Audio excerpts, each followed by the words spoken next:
Halo semuanya, selamat datang kembali di Atazia Learning Center. Di depan kalian ini yang saya tampilkan adalah jenis-jenis larutan infus. Ya. Nah, pernahkah kalian membaca labelnya? Ada berbagai macam jenis cairan infus, seperti NaCl, glukos, ringer laktik, dan glukos NaCl. Mengapa konsentrasi larutan tersebut harus tepat? Nah, infus merupakan cairan yang langsung dimasukkan ke dalam tubuh kita melalui aliran darah. Nah, jika konsentrasinya tidak tepat, maka akan mengganggu atau bahkan mengakibatkan kerusakan sel. Hal ini berkaitan dengan topik sifat koligatif yang keempat yang akan kita bahas, yaitu sifat koligatif larutan non-elektrolit, yaitu tekanan osmotik. Proses berpindahnya zat terlarut dari suatu konsentrasi ke konsentrasi lain itu ada dua, yaitu difusi dan osmosis. Tapi yang akan kita bahas sekarang adalah proses osmosis. Osmosis adalah proses berpindahnya air dari konsentrasi rendah ke konsentrasi tinggi melalui membran semipermeabel. Apa itu membran semipermeabel? Membran semipermeabel adalah membran yang memisahkan dua larutan dengan konsentrasi berbeda. Sifat dari membran ini adalah dia hanya melewatkan molekul-molekul kecil, biasanya pelarut ya atau air ya dalam hal ini. Nah, tekanan osmotik itu sendiri adalah tekanan yang diperlukan untuk menghentikan atau melawan proses osmosis. Perhatikan gambar di bawah ini. Ini adalah pipa U yang diisi dengan larutan yang sama, tetapi dengan konsentrasi yang berbeda. Lalu, kedua larutan ini dipisahkan oleh suatu membran semipermeabel. Nah, ini kita sebut sebagai initial state atau keadaan awal. Nah, ada beberapa istilah yang harus kalian kenal, ya. Larutan dengan konsentrasi rendah, ya, boleh kita lihat bahwa titik merah yang menggambarkan zat terlarut itu lebih sedikit daripada yang di sebelahnya. Nah, ini bisa berarti bahwa ini adalah larutan dengan konsentrasi rendah atau low concentration, atau istilah lainnya hypotonic, atau istilah lainnya high water potential, atau larutan dengan potensial water yang tinggi. Nah, yang sebelah kirinya itu adalah larutan dengan high concentration atau hypertonic atau low water potential. Nah, karena zat yang berwarna merah ini ukurannya besar, seharusnya kalau tidak ada membran semipermeabel, molekul merah ini akan berpindah ke kanan ya, karena ada perbedaan konsentrasi atau concentration gradient. Akan tetapi karena ada semi-permeable membran, molekul merah ini tidak bisa melewatinya. Nah, untuk menyeimbangkannya, maka yang berpindah adalah air, yaitu dari yang high water potential ke low water potential. Nah, akibatnya kita lihat gambar yang di sebelah kanan, yaitu final state atau keadaan akhir, di mana air yang di sebelah kanan itu berpindah ke kiri untuk menyeimbangkan konsentrasi atau menyeimbangkan water potentialnya. Sehingga di keadaan akhir, konsentrasinya sama, akan tetapi akan ada penurunan permukaan air. Ya. Ini diakibatkan oleh proses yang namanya osmosis. Nah, osmosis adalah net movement of water down gradient of water potential. Ya, jadi gerakan air melalui water potential ya dari yang tinggi ke yang rendah. Nah, osmotic pressure sendiri adalah tekanan yang melawan gerakan osmosis tersebut. Tekanan osmotik diturunkan dari persamaan gas ideal sebagai berikut. PV sama dengan nRT, lalu V-nya pindah ke kanan ya, jadi P sama dengan N per V RT, di mana N per V bisa kita ganti dengan M atau molaritas. Nah, maka rumus tekanan osmotik adalah sebenarnya P sama dengan M dikali R dikali T.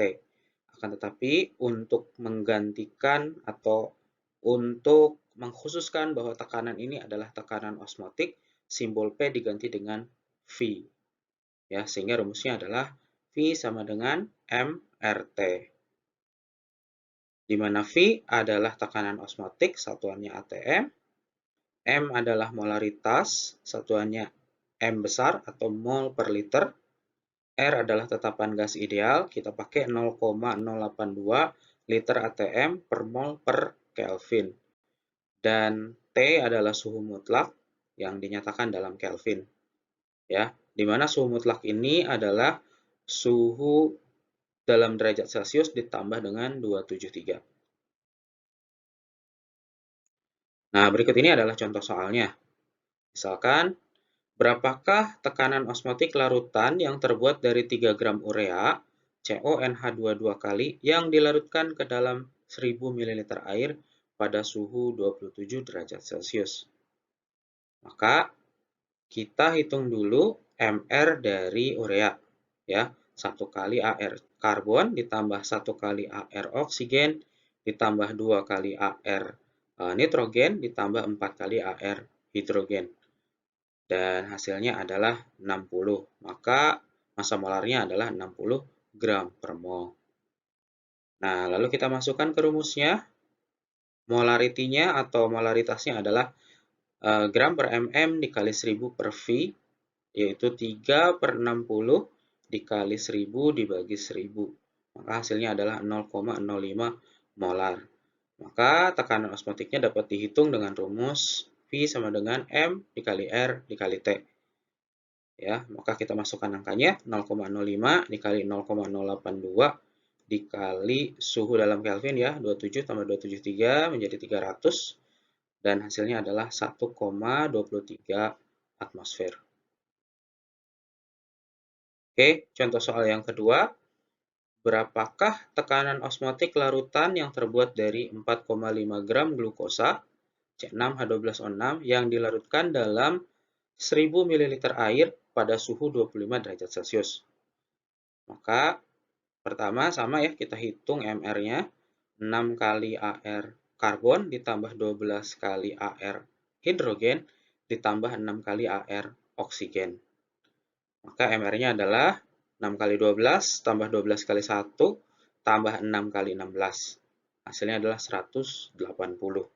Maka massa molarnya adalah 180 gram per mol.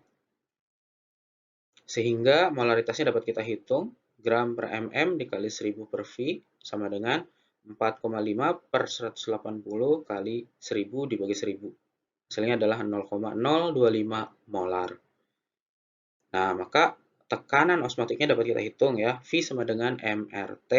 Kita masukkan 0,025 kali 0,082 dikali 298 sama dengan 0,61 atmosfer.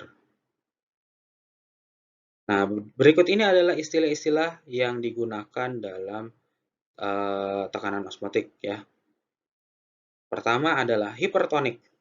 Ya, hipertonik itu artinya larutan yang sedang kita lihat jika dibandingkan dengan larutan lain itu konsentrasinya lebih besar ya, sehingga tekanan osmotiknya lebih rendah ya. Berkebalikan ya.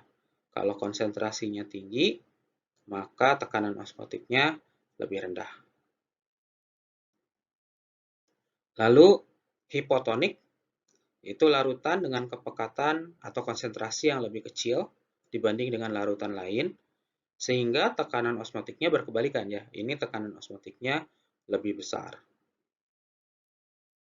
Nah, untuk isotonik, larutan yang kepekatannya sama dengan larutan yang ada di sekitarnya, sehingga tekanan osmotiknya sama.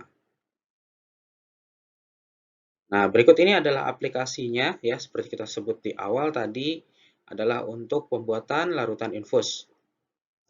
Nah, pembuatannya ini harus diperhitungkan sehingga konsentrasi larutan yang ada di dalam larutan infus harus isotonik dengan cairan tubuh yang ada di dalam darah. Nah, hal ini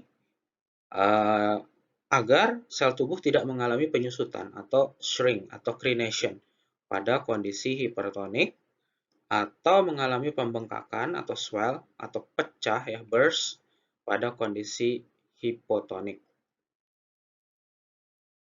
Nah, jika kalian sering membeli air isi ulang ya, tentu kalian tidak asing dengan istilah air RO atau air reverse osmosis. Nah, air ini diproses dengan prinsip osmosis balik ya. Jadi air kotor itu dilewatkan melalui membran semipermeabel menggunakan tekanan yang kita buat, yang kita kasih ke air tersebut untuk melawan gradien osmosis.